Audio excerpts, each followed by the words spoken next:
Assalamualaikum warahmatullahi wabarakatuh.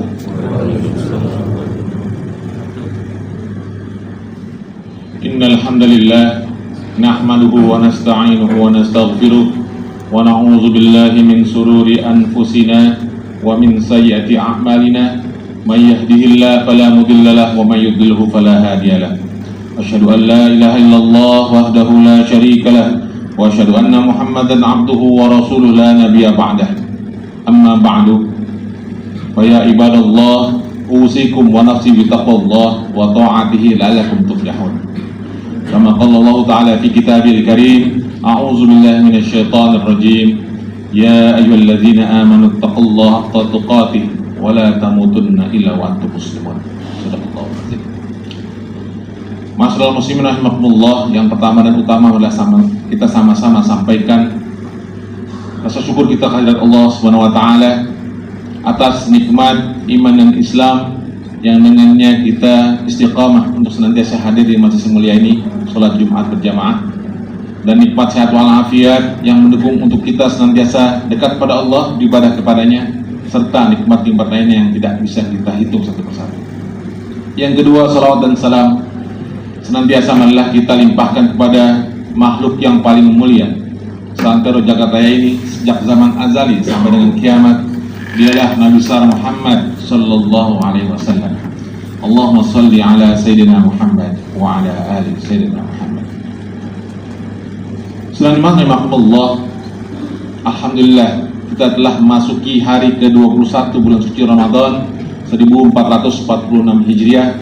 Tanpa terasa kita memasuki Asrul Awakhir, 10 hari terakhir, di mana di hari-hari ini Rasulullah mengencangkan ikat pinggangnya, dalam arti bahwasanya tidak melakukan aktivitas dunia apapun selain beritikaf, membaca Al-Quran, berzikir, sholat di masjidnya, Masjid Nabawi.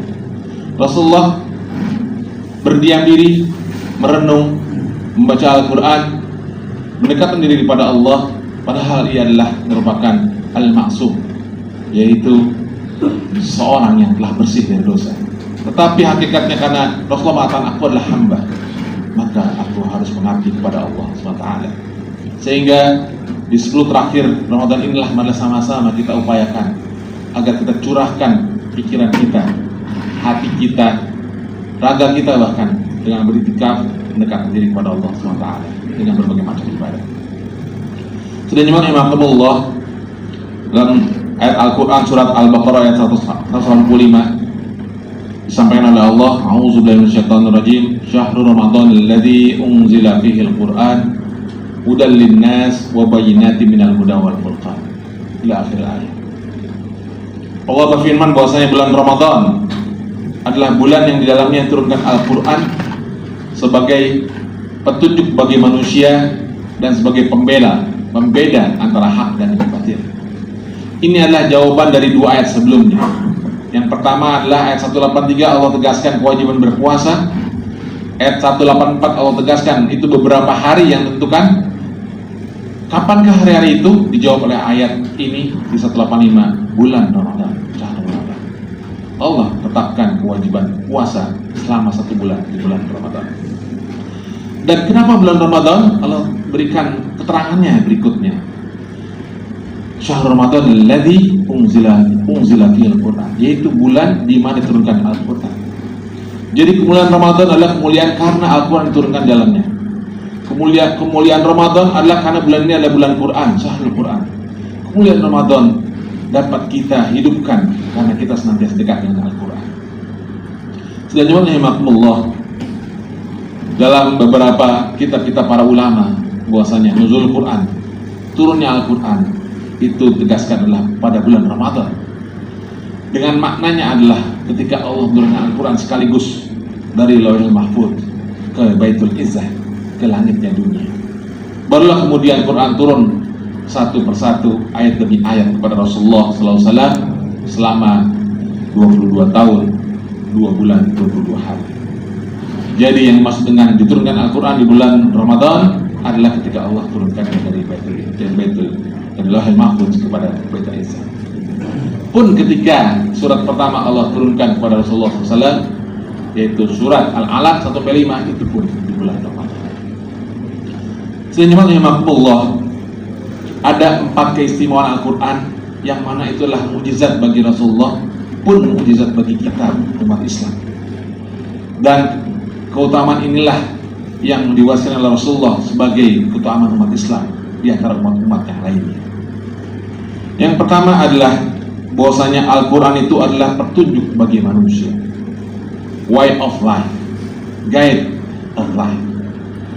Dalam satu ayatnya Allah telah berfirman kepada kita semua, a'udzubillahi minasyaitonir rajim, inna hadzal qur'an yahdi lillati hiya aqwam yubashshirul mu'minina alladziina ya'maluna shalihat anna lahum ajran kabira. Sungguh Al-Quran ini memberikan petunjuk kepada jalan yang lurus dan memberi kabar gembira kepada orang mukmin yang mengerjakan kebaikan bahwa mereka akan mendapatkan pahala yang besar. Allah telah jadikan Al-Quran sebagai modalitas. Dalam ayat tadi di Al-Baqarah 108 ini masuk modalitas. Pun di awal Al-Quran Allah sudah tetapkan alif lam mim dzalikal kitabul la raiba fihi hudan lil muttaqin. Alif lam mim, inilah kitab yang tidak ada keraguan dalamnya, petunjuk bagi orang-orang yang bertakwa. Selanjutnya rahimakumullah, yang kedua bahwasanya Al-Quran selain memberikan petunjuk kepada kita, maka jalan petunjuk itu juga adalah yang kedua, Al-Quran memberikan pahala yang besar bagi kita semua. Rasulullah SAW bersabda, man qara'a harfan min kitabillah falahu bihi hasanah wal hasanatu bi asri amsalihha la aqulu alif lam mim harfun walakin alifun harfun wa lamun harfun wa mimun harfun. Rasulullah SAW bersabda, siapa yang baca satu huruf dari kitab Allah yaitu Al-Quran, maka baginya satu kebaikan, dan satu kebaikan itu dilipat gandakan menjadi 10 kebaikan.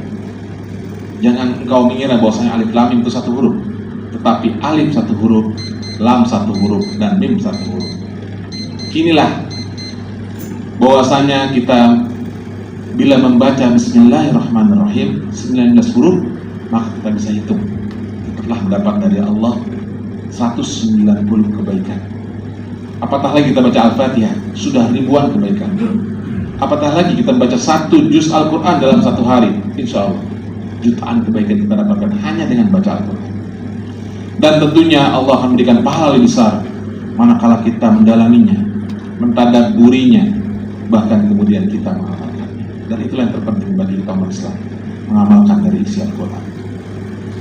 Yang ketiga, bahwasanya Al-Quran memberikan keistimewaan pada kita semua, yaitu membela kita, menolong kita tatkala kita dalam kondisi ketakutan, kebingungan di hari yaumul hisab, di akhirat kelak. Al-Quran menjadi syafaat bagi kita semua. Dalam satu sabdanya Rasulullah telah menyampaikan kepada kita, Iqra'ul Quran fa innahu ya'ti yaumal qiyamah syafi'an li ashabi. Bacalah Al-Quran karena dia akan datang pada hari kiamat sebagai pemberi syafaat bagi para pembacanya, li ashabi.